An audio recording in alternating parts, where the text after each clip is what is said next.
Hello and welcome to today's live broadcast or community conversation. Today we are going to be talking about what I eat in a day, and I'm going to kind of share with you how my day goes as a practicing intermittent faster. This is the lifestyle that I live every day. And I'm going to share a little bit with you also about my thoughts around why so many women struggle with trying to figure out what it is they're supposed to eat. So welcome if you're joining us for the first time.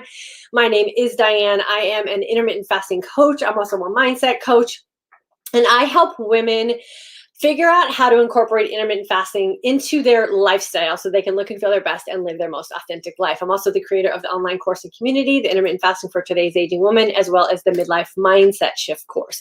But today we are going to be talking about what I eat in a day.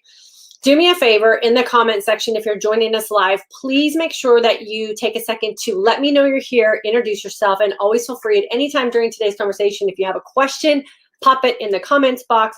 I also ask that you hit that subscribe button if you're joining us from YouTube, and always feel free to share these broadcasts with women in your community who you feel would benefit from the information that we share here. The more, the merrier, and I feel like the more women we help heal their body, the better our world will be when we are all walking around looking and feeling our best. So let's get started. What I eat in a day. So I generally fast between 18 and 22 hours. So depending on what I have going on in my day, maybe what I'm doing in my workouts or what I'm trying to accomplish and how I personally want to look and feel will determine the length in which I fast. So this week, for example, I have been fasting on average about 22, 23 hours. And I'm doing that very specifically this week just because we got a little loosey-goosey around the holidays, and a longer time in a fasted state helps me utilize the extras that I was consuming over the holidays. So it's not a diet, it's not a reset, it's not a detox, it's just me pulling back from the extras and just getting back to my normal state of being, which is me waking up every day looking and feeling my best. I had a consult call with someone today, and I expressed to her, like, I woke up this morning feeling like on top of the world, like energized, feeling fit, feeling lean, feeling super, super confident about everything that I have going on in my life. And that is just because I have been fasting at a window time that really does allow my body to feel that way. So adjust your fasting according to how it is you want to look and feel. When I'm in my fasted state, I drink, you guys know I talk about this all the time, I drink mineralized water. I use the Mountain Valley brand that happens to just be my favorite brand. I drink the carbonated in the morning to kind of help settle down my hunger hormones, and then I drink the regular spring water throughout the day. I also do enjoy a cup of black coffee. I either drink a brewed cup from home. We get organic coffee beans, so I like to get the best coffee beans possible, or I'll drink a can of nitro brew. And I do that black, so I don't put anything in it. And that really does just help me get a little boost of energy and does help me really feel satiated. It helps control my hunger hormones as well. So that really does help me get through a nice long fast, especially coming out of maybe a period of time where I was not doing what I normally do. So it kind of just helps me curb some of those cravings or extra hunger feelings that I have, and it makes me just feel more settled in my fasted state. When I break my fast, I do the same thing that I do and I have done for the past probably 10 years. And I break my fast with a vegan shake. Now the shake that I use is vegan. It's not a protein shake, although it has plant protein in it. It's just a basic shake that is just full of a bunch of nutrients, and then I add some extra things into it. The reason I break my fast with a shake is because it's so simple, right? Like I just throw a bunch of stuff in a blender, I whip it up, and I can have a shake that really does provide my body with all the nutrients that I need right after exiting an opportunity where I was able to just utilize what I had in storage. So I'm replenishing after a fasted state with the best nutrients that I feel I can put in my body. And then I generally have dinner with my family. When I have dinner with my family, I eat what my family is eating for the most part. So the things that I have determined don't work for me are the foods that I no longer eat. So I really do like to share with women that that I eat whatever it is I choose to eat a day. I eat what I want. But I've also done the work to help me determine what it is that I really want in my life from food, right? And what I really want in my life from the food that I choose to eat is for me to look and feel my best and live my life most authentically. So I don't eliminate foods that work for me, right? I don't eliminate any foods because someone else has deemed them as bad for them. So I really have figured out the foods that work best for me. I eat potatoes, white potatoes. I eat sweet potatoes. I eat corn, or corn on the cob. I don't eat any other kind of corn. I eat rice, white rice, brown rice. We have pizza at our house. I have taco night. Like, all of those foods are authentic to me and make me happy and make me feel connected to what I do in my everyday life with my family. I have eliminated all of the foods that I don't want to eat, right? So I've eliminated the foods that cause me to not look and feel my best. So I mentioned corn. Corn is one of those things, when it's used as a filler or a byproduct in a food, always causes me issues, right? I'll get inflamed. I get big old baggy sacs underneath my eyes. I've shared all that with you guys before. So I'm very careful to choose foods that I eat to make sure that they don't contain anything that would cause me to not feel good or look good, right? So I've eliminated soy 100%. I'm very, very limited on any kind of gluten exposure because it doesn't make me feel good and I have very adverse reactions to my body. But occasionally I make the authentic decisions and maybe have a piece of pizza with my family. And I know now how that's going to affect me, and I limit that and only have that when I've made the conscious choice to know what happens on the other side of that. I don't count calories. I don't manage macros. And I don't cut out anything else that someone else has deemed as a bad food.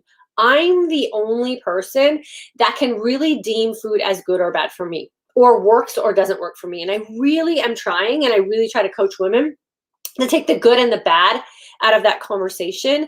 And I'm going to change it up in our conversation here now that you understand what I'm saying about those words. So what I really like to use in determining whether food is working for me or not, or whether it makes the list of the food that I want to eat based on, does it pass my test? Does it allow me to look and feel my best and live my most authentic life? Because I have not lived an authentic life because of food decisions before, and it doesn't work. We all have done that. We've all been on crash diets. We've all been on elimination diets. We've all been on diets where someone else is telling us what we're supposed to put in our body. And they're often very short-lived because they're not authentic to us. They're so restrictive. We don't feel happy about the choices that we're making. We might get results really quickly, but we suffer through getting those results. And then once we get the result, we can't wait to ditch the diet because it doesn't work for us in the long run. So some tips that I want to give to you to help you figure out what you should be eating in a day goes like this. Take a 30-day time frame and question a food that you are afraid to let go of, or maybe emotionally aren't sure if you should let go of because you're not sure how it's affecting your body. I did this for the entire year of 2019. I picked one food that I felt like I was emotionally holding on to, and I wasn't sure if it was working for me or not working for me. And so what I did is I just eliminated that food for 30 days. So I did a French fry elimination. I did a potato in general elimination. I did a chocolate elimination. I did an alcohol elimination. I did a tortilla chip elimination.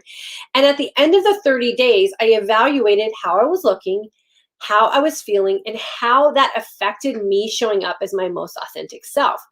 And if the food that I eliminated didn't have any like great positive results physically, meaning I didn't see any major physiological changes, I didn't notice any improvements with anything else I had goal-wise that I was trying to achieve with my fasting and my feasting, and I really missed having that food or partaking in that with my family, then I put it back in. And if a food that I was testing for 30 days made me or helped me realize that, oh, that's that thing. This is how I figured out corn. That's that thing that's causing me to wake up with those painful bags underneath my eyes. Do I really want to wake up with painful bags underneath my eyes? And if the answer is no, then those were the things that I eliminated out of my life and I just haven't put back in. So trying to figure out what you should eat in a day should really be based on what you ultimately want for yourself. And we know now that food affects so many of us in different ways. It affects us emotionally in different ways. It affects us mentally in different ways. And it definitely affects us chemically and physically in different ways. And life's too short and too messy to really live miserably because we feel like a food is a bad thing. Like we're disciplining ourselves for finding joy in a food because we actually enjoy having it in our life. So run a 30-day test. I did this, like I said, for the entire year of 2019, and I picked one category of food or one type of food, and I eliminated it for 30 days. And it was the most informative year of my life nutritionally, where I empowered myself to make decisions based on whether food was working for me or not working for me, on the ultimate result that I was hoping for everything that I do in my life with my health and wellness. And does this food allow me to look and feel my best and live my life most authentically? Yes or no? Information. You then have the power to make the choice on whether what you're eating in a day is working for you. So now I have no issues figuring out what I'm going to eat in a day. I drink water during my fast. I have black coffee during my fast. If I'm working out and I'm doing something that I consider intense, I do add a pre-workout formula. I've tested my blood sugar. I've tested my ketones. It doesn't throw me out of whack. So I allow that in my feasting window. I've given my permission for myself to have that in my fasting window, rather, because I exercise myself back to where I want to be. I also know the foods that are not tolerant in my own body anymore, and I don't jeopardize what I ultimately want for my life because of a food decision. I eat lots of vegetables. I limit fruit intake because it just doesn't serve me well.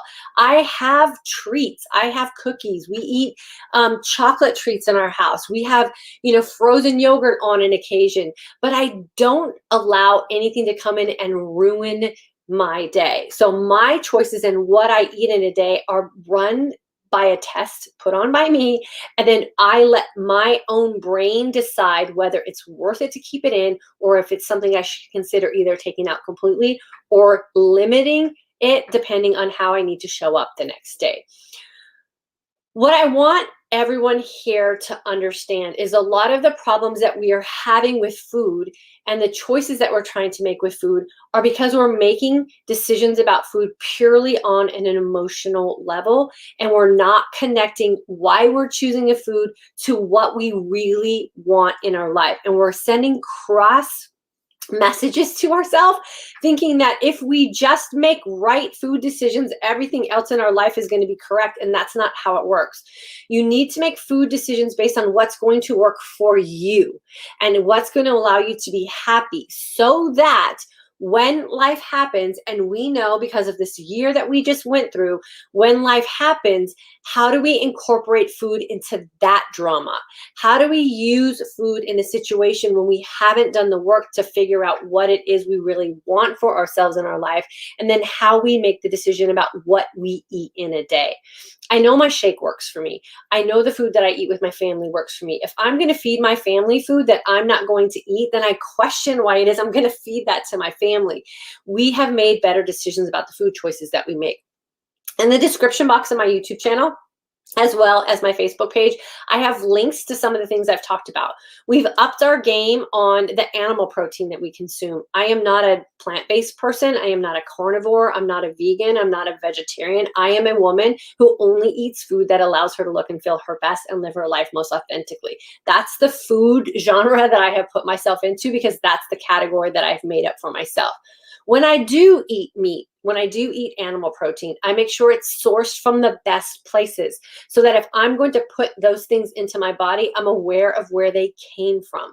Same thing with vegetables. If I'm going to eat vegetables, I do my best to make sure that they are the best produced vegetables out there so that I don't throw myself off track thinking that a poorly produced food item, that's going to be the thing that could throw me off track, and I might make it the food item itself. So make sure you know where your food is coming from. If you eat a steak that is that has hormones in it, or the cow wasn't raised properly, or wasn't put into the food production system properly, that's going to affect you. And you might think it's the beef, but it's not the actual beef as a food unit. It's the way the beef was put on your table.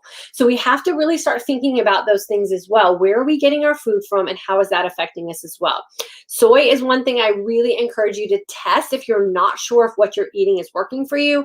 I always recommend women also test out different dairy products. Different dairy products affect different people in different ways. So there are certain cheeses I can consume, and then there's certain dairy products that I cannot touch. Look for things like carrageenan, look for things like casein. Those are all additives within dairy that could be making you sick, but it doesn't mean that the actual food without those products are going to be making you sick as well. So run the tests on those things. And then gluten is one of those things that we just know now wreaks havoc on us as women. It wreaks havoc on us emotionally. It wreaks havoc on us on our thyroid. It makes us retain water. It makes us have a foggy brain, all of those things. So test those food items out. Test them singularly so that you can determine if one is not working for you, so that you don't have to eliminate all of them. There are certain things that we have in our house that do contain gluten, and they don't cause my body to be spinning out of control. And then there's certain things that I know that I just cannot have them anymore because they do throw me off hormonally. So what I eat in a day is very basic. And I've also learned to really rely on the rinse and repeat method of how I coach women with nutrition as well.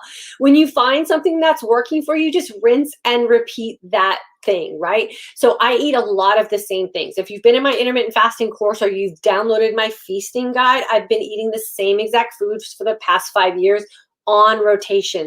They very rarely change. I may mix them in a different way. I may plate them in a different way, but the core of what I eat has been very consistent, which is why over the past 5 years, I've consistently stayed the same weight.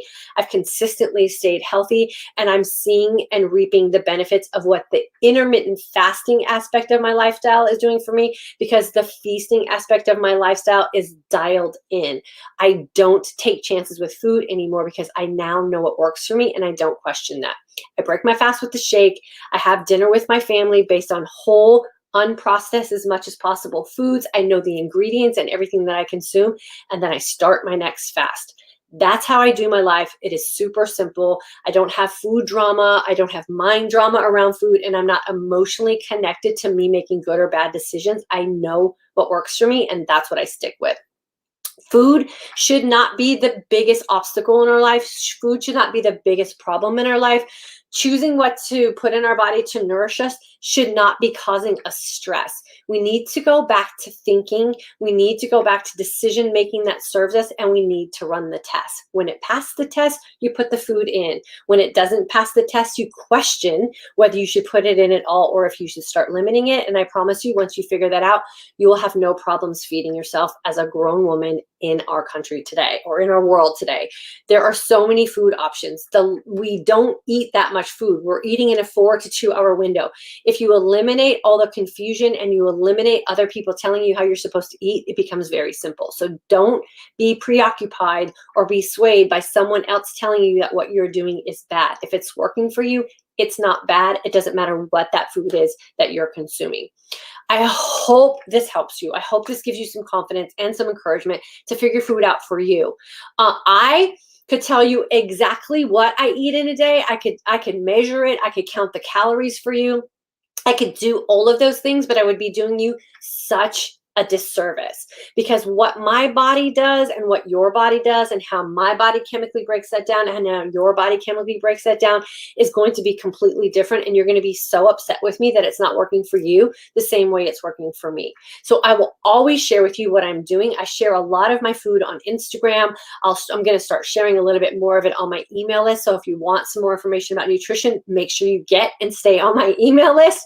And I will always give you the best advice that I can give you if you have questions coming at me. So what I want you to do is really think this month in January, when we're all seeming to start new with some things, is start running a test. What's one thing that you can test this month? One item. Test only one so that you can pinpoint whether it's working for you or not. And at the end of this month, then I want you to consider 3 things. How has that food being eliminated from your life affected you and the physique goals that you have?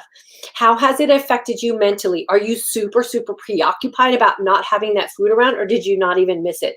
And then 3, how is it affecting you in your everyday life with your people? Is it a food that's maybe a custom for you? Can you find a different food version of that if you don't want to eliminate it? And then you are in the position of power to decide how to feed you and what you are going to eat in a day. And I promise you, intermittent fasting becomes so much more enjoyable and is so much easier when we take the time to figure out how food is affecting us. Okay, so I'm going to go in and answer any questions or comments. If you haven't done so yet, please put a comment in the comment section. If you're catching it on the replay, please make sure that you put a comment in, because I go back through and I'm the one who answers your comments on the replay as well. And if you haven't done so yet, make sure you hit that like button also and share this with anyone who you feel is having some food drama. Food should not be emotional. Food should be based on the proof that you have on whether it's working or not for you. So if you're using food in an emotional way, I want you to consider why it is you're doing that and see if you can get to the underlying issue there. And then I promise you things will get easier also. Angela, hello. Mary, hello. Bridget, hello. Jody, good to have you with us as well. Brenda Warren, nice to have you. Girlfriend, I haven't seen you in a while. Conley, I'm so glad I am here. I've been doing this fasting 16/8 all the way through Thanksgiving, Christmas, New Year's, and today I totally fell off the wagon. Okay. Conley, one of my girlfriends on Instagram, reminded me of a quote I said, I think it was last year. If you don't like falling off the wagon, get rid of the wagon, right? So if you're not happy about falling off the wagon, stop letting that be the thing that catches you, and stop letting that be the thing that almost justifies the fact that we go off track. So what I like to say when women come to me feeling like they fell off the wagon is just say, today you made different choices, right? There's no wagon. So today I made different choices, and those choices didn't serve me, and they didn't serve me because XYZ. Tomorrow, now that I have this new knowledge, I'm going to make different choices, and you just move on and you let it go. There's no wagon and there's no towel that we throw in. We need to stop using those phrases, because mentally that sets us up for disaster down the road. So today I made choices that didn't really serve me. Here's why those choices didn't serve me. And moving forward, I'm going to do these things instead. It is so empowering. It is so freeing. And it takes all the emotional garbage and mindset drama out of it. And it just gives you plain stone cold facts. So Conley, I want you to do that for sure. And then come back to us on Monday and let us know how that worked for you. Carbs are not bad. Soda pop is just a choice. It doesn't have to be bad. It's not the best. Probably didn't make you feel so great. But it's not something that you have to be super stressed out about. Eating like a crazy lady. I know I'll be able to get back on track, but needed to be better here with you and the other ladies. Okay, so you just chalk that up as a day where you kind of, weren't thinking clear. And now you've identified those things. So carbs are the thing that you just have to know are not bad things. You just have to use them in the correct way. And then a soda pop every now and then is not going to kill anybody. Just don't make it a regular thing. So enjoy the fact that you had one today. I'm sure you enjoyed it. And then just let it go. It's not something you need to do every day. And just give yourself permission to be released from all of those thoughts. Sunflower Glow, hello, Danny. Great topic. Needed to hear this again. Always worth repeating. Yeah, for sure. You have to figure out what works for you. I like to tell you guys in generalities what I eat in a day, because at least that lets you know like what's possible, right? So I do have a shake. I loaded up with a bunch of stuff. I was just telling Michael, I think the other day, I'm kind of tired of washing a blender. So I'm actually thinking about just shaking up a shake and just putting my almond milk and some collagen protein and my Shakeology in there and some water and just shaking it up and going about my business and eating my food in my meal at dinner. So I'll keep you guys posted on that as well. Zebra Lady, wow, you're really pretty live. Thanks for the info. Well, thank you so much. I appreciate that. Carmen, corn, oh my gosh, gone. Yeah. So that was one I did a test on. Any processed corn I've eliminated, which just, I try not to eat a lot of processed food anyways, but it's, one of those things that catches you every now and then. The one that always makes me laugh every time I see it at Costco is the sweet potato crackers that they have at Costco, and how the first ingredient in there is corn. I don't know how those are sweet potato crackers when the first ingredient is cornmeal, but like those kind of things I've totally stayed away from, and I feel so much better. Corn on the cob, however, I can eat no problem. It doesn't affect me in any way. And from what I've heard from some research studies and some information, some like holistic nutritionists and some food specialists have told me, was that corn on the cob grown in fields is actually not a GMO'd corn. It's only the corn used to process foods. So if that helps at all, that might give you some insight on corn. Janine, I really like hearing this again today. Food cannot rule my life anymore. It's nutrition. I must identify the foods that make me look and feel my best, eat them, and live a great life. Yeah. And here's what I want you guys to take away from this too. Like I said, we eat cookies. We bake. I don't know if you guys have ever heard of these, but they're sweet Lauren cookies, and they're soy-free and they're gluten-free. They're not like sugar-free or any of those kind of things. They're a legit cookie, and they taste so good, and you can bake them in the oven, and they're fresh and they're warm and they're gooey. But those aren't things that I can eat every day. No one can eat a cookie every day and be completely happy with the way they look and feel, or not any woman that I know can eat cookies every day. And feel and look her best, but there's something you can have on occasion, right? And so find foods that you love, or that maybe you do really enjoy having, and find better versions of them. So I can eat a warmly baked chocolate chip cookie in my house when I make them with a coconut oil butter that I like, and the gluten-free flour, and the soy-free chocolate chips. Like, I have better ingredients. So think about upping your ingredient game. Think about upping the quality game. You're eating less food anyways because you're intermittent fasting, and then just enjoy the foods that make you happy, for sure. Bridget, I'm so glad to hear you addressing this. I think is what you said. I know exactly what I'm going to choose. And yes, I know what causes my bags under my eyes as well. 30 days is a small investment of time to test these theories. Thanks for the insight. Yeah. And here's what else a 30-day test does, right? We talked about this yesterday in our goal setting training on Instagram. When we get the burnout from the get out, right? And that's when you go all in too fast, and then you burn out or you get discouraged. You're making way too many sacrifices at one time. So when you eliminate, or test is the better phrase to use, when you test one food every 30 days, you don't have to give up everything that's fun, or everything that's enjoyable, or everything that's celebratory. You're just testing one food out. And then at the end, you also have a predetermined decision-making process. Does this work for me? Does this not work for me? Did I miss it? Did I not miss it? So it's not like you're getting rid of it forever. You're putting yourself in a position to ask yourself, what do I really want for my life? And is this one thing helping me get there, or deterring me from getting there? And how do I feel about that? So you're making very conscious food decisions that are not in an emotional crisis, but a very emotionally balanced mindset. And you make better informed decisions when you're living that way, for sure. Christine, watching you all the way over in London, England. I've been doing IF for the last 2 years. I've lost 4 stones, still have another 28 pounds to lose. So appreciate your channel. Oh, thanks so much, Christine. It's so good to have you with us.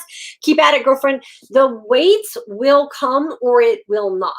The most important thing, Christine, is that you are looking and feeling your best, and you're living your most authentic life. So if you're waking up feeling confident, you wake up feeling energized, you wake up feeling ready to face your day, that's where you're supposed to be. And try not to chase that weight too heavily, because if it doesn't get here, I don't want you to be disappointed if everything else in your life is exactly the way you want it to be. Sandra, October 2020 grad. I'm definitely working on my feasting window. Feasting is hard for me, but fasting is a breeze. Okay, Sandra, why is feasting hard for you? I need to know why so I can help you with that. Raina, hello from Montana. August 2020 grad. I can have heavy whipping cream, okay? I don't know. I guess you can. I don't know if that was a question or a statement. If you found that heavy whipping cream works for you, I say fantastic. Enjoy your heavy whipping cream. Cheryl, good to have you with us, girlfriend. I know it's early in Hawaii. Hopefully the weather there is good for you and you're out there swimming. Christine, I really want to get to that place again where I am in control of food and want to be able to tell my body when and what I'm going to eat and not the other way around. Okay, Christine. If you want to get in control of your feasting and you want to start really feeling empowered and confident about what you're doing, just do it. Like, there's nothing to wait for when you have the power right now to make that decision.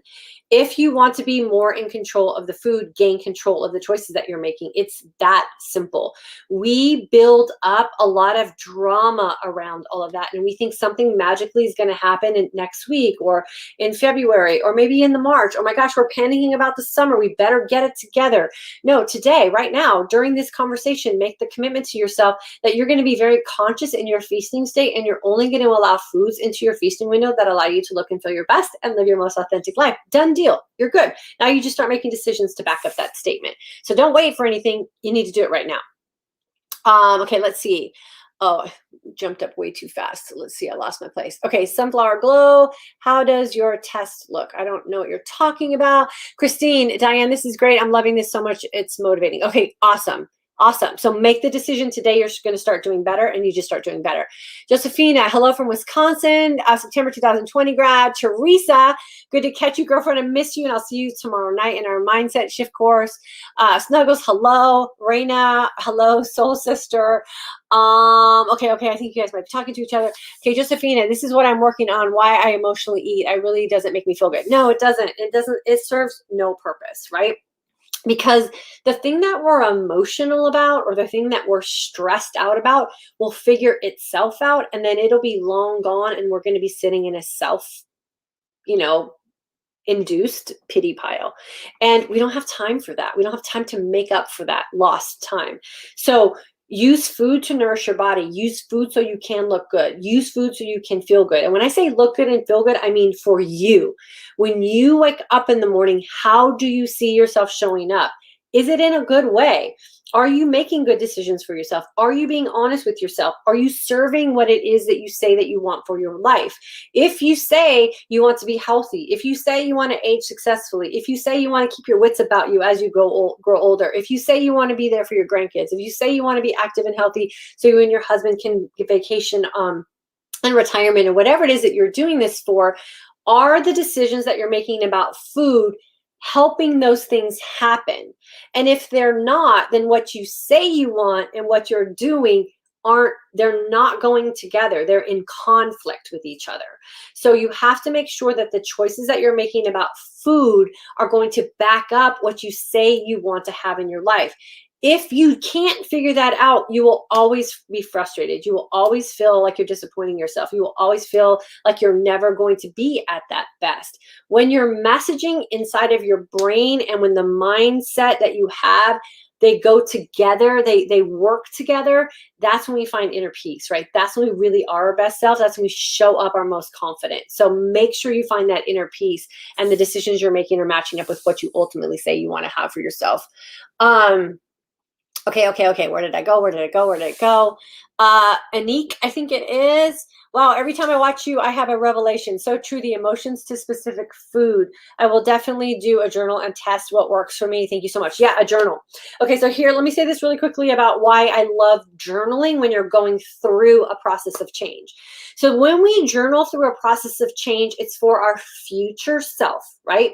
So that when life happens, AKA 2020, we have a reference point. We have something that we can go back to and go, oh, okay, on the 4th, I did this. And on the 5th, I did this. And on the 6th, I did this. And well, by the 7th, I was feeling amazing.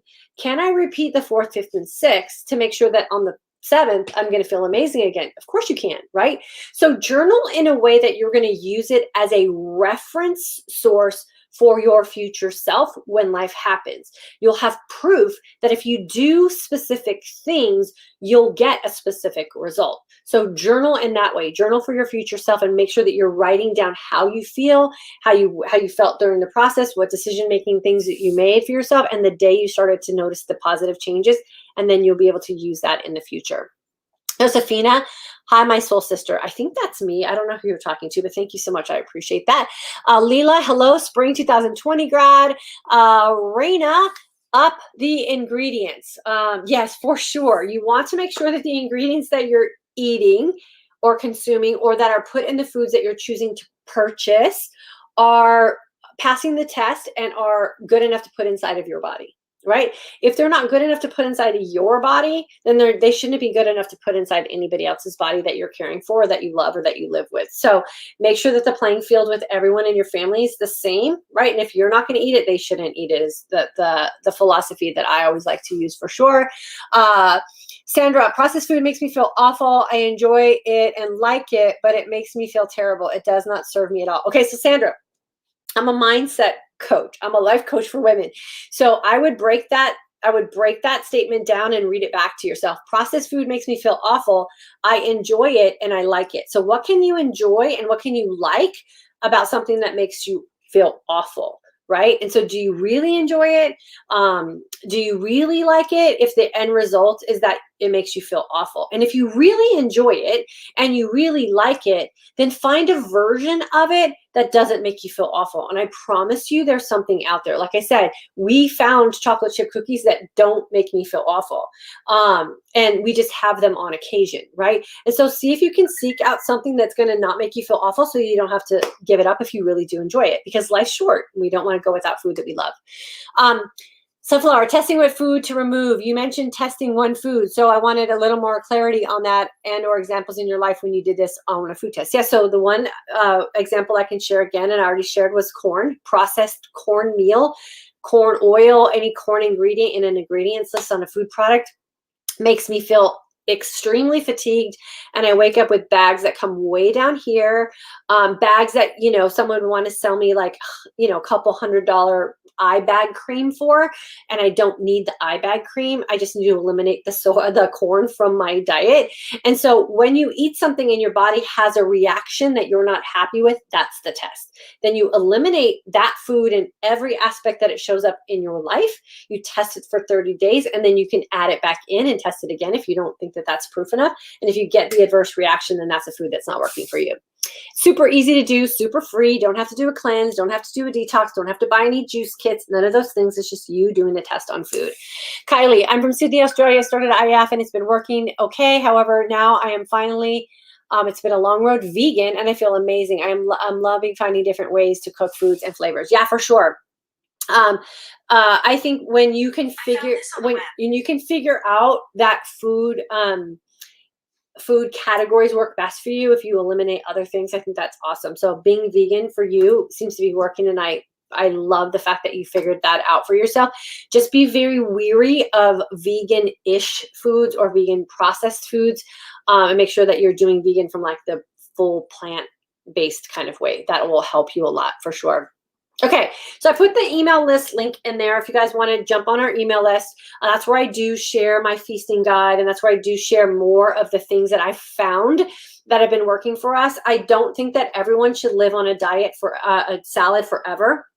I don't think that anyone should ever feel like they're dieting and eliminating things that bring them joy. What I eat in my day absolutely brings me joy. What I eat in my day, I absolutely enjoy. What I eat in my day allows me to show up looking and feeling my best and living my most authentic life. And I need you guys to figure that out for yourself so that you don't feel like you have to leave intermittent fasting because the feasting's too hard. Because guess what? If you're not intermittent fasting, you're still going to be feasting. So it's never the fasting, and it's always going to be how it is you are thinking about food landing in your everyday life. And so make sure that we're doing the work up here to figure out why food is doing what it is to us, for sure. Susie, joining late and not sure if this was asked already. Can you please share what water with electrolytes you drink? Yeah, I drink this one. It's Mountain Valley is my favorite one. I don't know why my watch keeps going off. Sorry about that. It's my favorite one. It has calcium, magnesium, and potassium in it. We have a water delivery service that brings it to our house. We buy multiple cases of it. Everyone in my family drinks it. And we also buy the 5-gallon jug also. I like this one and the sparkling as well. So sparkling is just carbonated. I also really enjoy LaCroix in the can, but I only have that in my feasting window because it has the flavorings and stuff in it. And if I'm going to fast, I'm going to fast clean. So those are the waters that I really do enjoy. Lillian started 16/8 2 days ago and got a positive COVID result today. Can I still intermittent fast?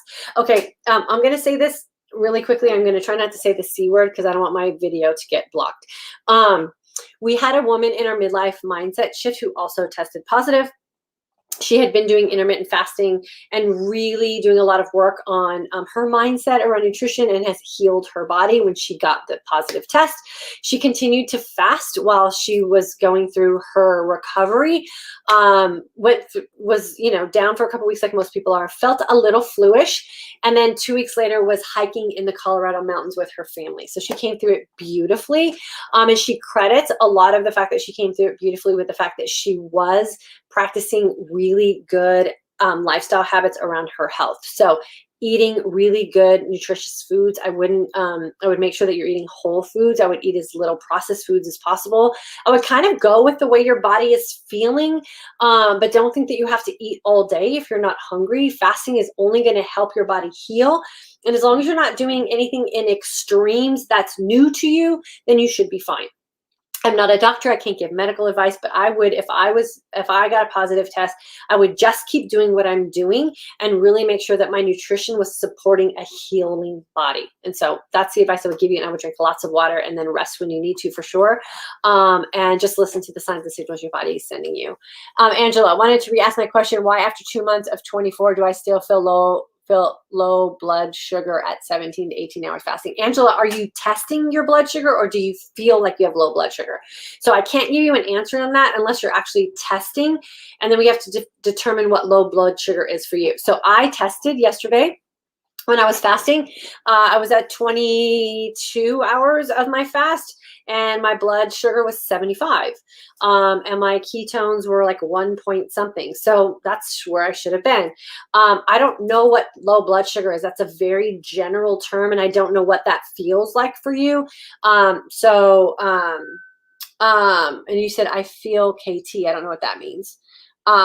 So I have to get more information from you. I can't give you information off of that. It would be unfair to you.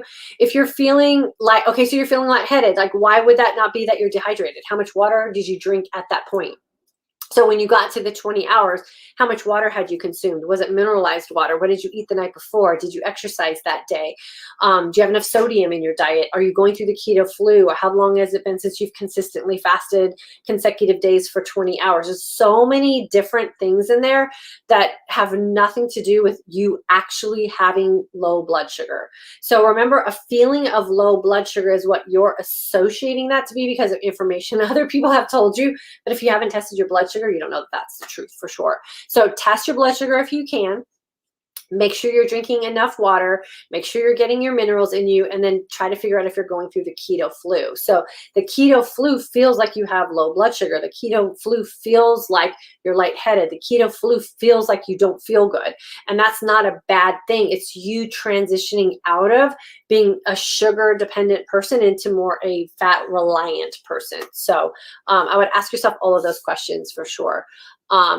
Okay, and if you want to get more detailed, Angela, on some stuff with nutrition for you, just book a consult call with me and we can break down everything you have going on and see if we can help you get through that for sure. Okay, so I'm going to wrap that up. That was 15 minutes longer than I'm supposed to talk, but this is a subject that I'm super fired up about.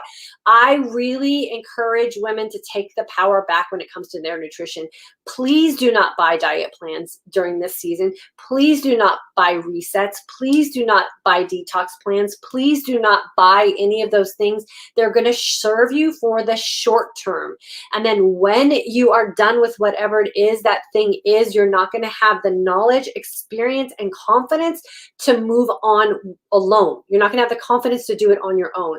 So make sure that what you're investing in this season of hyper weight loss advertising and hyper diet advertising will get you something that you will learn something about yourself for the long term. And make sure that you're doing the work on your mindset and your belief system about nutrition and how it serves your body, as opposed to just going into some diet where they're going to carve out a macro plan or a calorie plan that doesn't make sense for you. So take the power back yourself.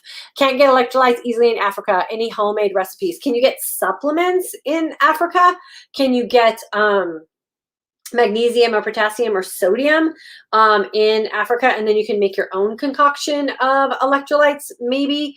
And then if you can't do that, then I would just research food with high levels of magnesium, potassium, and sodium, and then just get a lot of those in your diet for sure. And then just add sodium if you can to your water. That will help you immensely.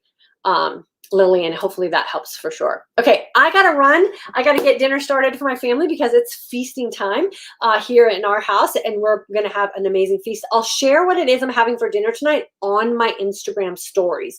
So if you guys want to follow me on Instagram, I'm gonna type how you can find me on Instagram. I share just pictures. I don't give recipes. I don't tell you how many macros it is. I don't tell you how many calories it is. I just post a picture, and hopefully that will inspire you to find similar things for yourself, or consider making things in a similar fashion, or just moving some things around. So I always make sure that I share what it is that I'm doing, and I let you figure out how you can implement that in your whole life as well. Okay, let's see what else we got here. Is Cmos good to add to break fast shake? It might be. I don't know. I don't know enough about it, so I can't say yes or no. I say give it a try and see how that works for you for sure. Mary, thank you for a very clean info session. Need to do the testing. My body so reactive to many foods. Yeah, for sure. Don't live in misery over a food item. I'm telling you, I did that for many years leading up to me starting intermittent fasting.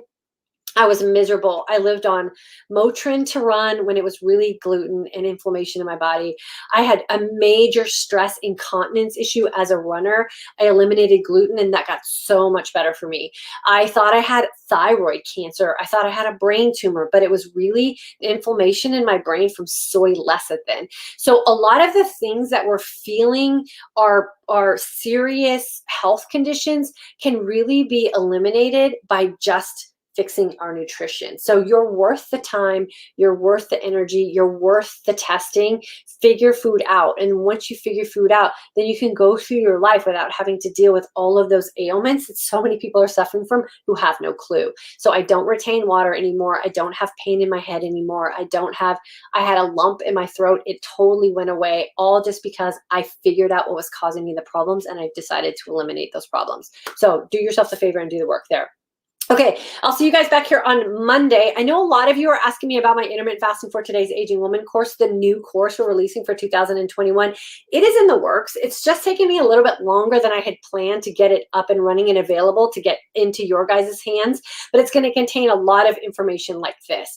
I really want to empower women moving forward to take control of their health and take control of their life and be selfish about it. And so we're going to incorporate a lot of that in the new course. And it's just taking me a little longer than I anticipated getting it together, but it's coming. So make sure you stay on my email list. Come back and check in with us here on these lives on Monday and Wednesday. And if you're interested in what we're doing on Instagram on Tuesdays at 1 p.m., we're picking a subject every month and we're diving deep into it. So if you want to join us for those, you can do that as well. I love you guys. I hope you are waking up every morning looking and feeling your best and living your most authentic life. The world needs you, and we need you to show up as your best. Have a great day. Have a great weekend. And I'll see you guys on Monday.